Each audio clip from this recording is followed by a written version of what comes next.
ಅಕ್ಕನ ಈ ಒಂದು ಅದ್ಭುತವಾದ ಹಾಗೂ ಜನಪ್ರಿಯ ವಚನವನ್ನು ನಾವು ನೋಡೋಣ. ಚಿಲಿಮಿಲಿ ಎಂದೋದುವ ಗಿಳಿಗಳಿರ ನೀವು ಕಾಣಿರಿ, ನೀವು ಕಾಣಿರಿ. ಸರವೆತ್ತಿ ಪಾಡುವ ಕೋಗಿಲೆಗಳಿರ ನೀವು ಕಾಣಿರಿ, ನೀವು ಕಾಣಿರಿ. ಎರಗಿ ಬಂದಾಡುವ ತುಂಬಿಗಳಿರ ನೀವು ಕಾಣಿರಿ, ನೀವು ಕಾಣಿರಿ. ಕೊಳನ ತಳಿಯೊಳಗಾಡುವ ಹಂಸಗಳಿರ ನೀವು ಕಾಣಿರಿ, ನೀವು ಕಾಣಿರಿ.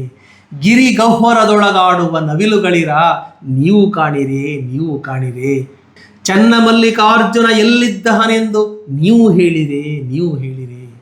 ಅಕ್ಕ ಮಹಾದೇವಿ ಯಾವ ದೃಷ್ಟಿಕೋನದಿಂದ ಈ ವಚನವನ್ನು ಹೇಳಿದ್ದಾಳೆ ಅಂತ ಹೇಳಿದ್ರೆ, ಅರ್ಥ ತಿಳಿಯದೆ, ಭಾವ ಅರಿಯದೆ, ಬರೀ ಮಂತ್ರಗಳನ್ನೇ ಹೇಳಿಕೊಂಡು ಅದನ್ನೇ ಪೂಜೆ ಅಂತ ನಂಬಿಕೊಂಡವರು ನಮ್ಮ ಸುತ್ತಮುತ್ತ ಇದ್ದಾರೆ. ನೀವು ಆ ಬಗೆಯವರೇನು?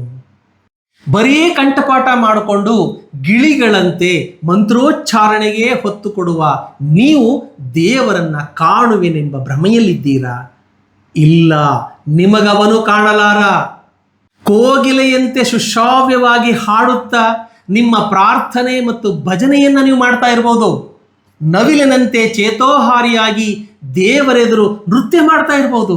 ಅವೆಲ್ಲವೂ ಭಗವಂತನಿಗೆ ಸಮರ್ಪಿಸುವ ನಮ್ಮ ಕಲಾರಾಧನೆ ಅನ್ನುವ ಭಾವನೆಯೂ ನಿಮ್ಮಲ್ಲಿದ್ದಿರಬಹುದು. ಆದರೆ ನಿಮ್ಮ ಗಮನ ಸಂಗೀತ ಶಾಸ್ತ್ರದ ಅಥವಾ ನೃತ್ಯ ಶಾಸ್ತ್ರದ ನಿಯಮಗಳ ಪರಿಪಾಲನೆಗೆ ಆದುದಾದರೆ ನಿಮಗೂ ಭಕ್ತಿಗೂ ದೂರ ದೂರ ತಾನೆ. ಹಾಡುವ ರಾಗದ ಲಯ ಎಲ್ಲಿ ತಪ್ಪು ಬಿಡ್ತದೋ, ಮಾಡುವ ನೃತ್ಯದಲ್ಲಿ ಎಲ್ಲಿ ಹೆಜ್ಜೆ ತಪ್ಪಿ ಬಿಡ್ತದೋ ಅನ್ನೋ ಭಯದ ನಡುವೆ ನಿಮ್ಮ ಎದೆಯ ಮಿಡಿತ ಮೃಡನ ಜೊತೆಗೂಡಲು ಸಾಧ್ಯವೇ? ನಿಮಗವನು ಖಂಡಿತವಾಗಿಯೂ ದೊರಕಲಾರ. ಮಕರಂದ ಭರಿತ ಪುಷ್ಪಗಳನ್ನರಸಿ ಎತ್ತೆತ್ತಲೋ ಹಾರಾಡುವ ದುಂಬಿಗಳಂತೆ ಆ ದೇವರು ಈ ದೇವರು ಅಂತ ಅನ್ಕೊಂಡು ಕಂಡ ಕಂಡ ಕಡೆಯೆಲ್ಲ ಅಲೆಯುತ್ತಾ ಕೈ ಮುಗಿಯುತ್ತಾ ಏಕಾಗ್ರ ಚಿತ್ತತೆಯನ್ನ ಕಳೆದುಕೊಂಡರೆ ನಿಮಗೆ ಅವನು ಸಿಗುವನೇನು? ಖಂಡಿತ ನಿಮಗೆ ಸಿಗಲಾರ.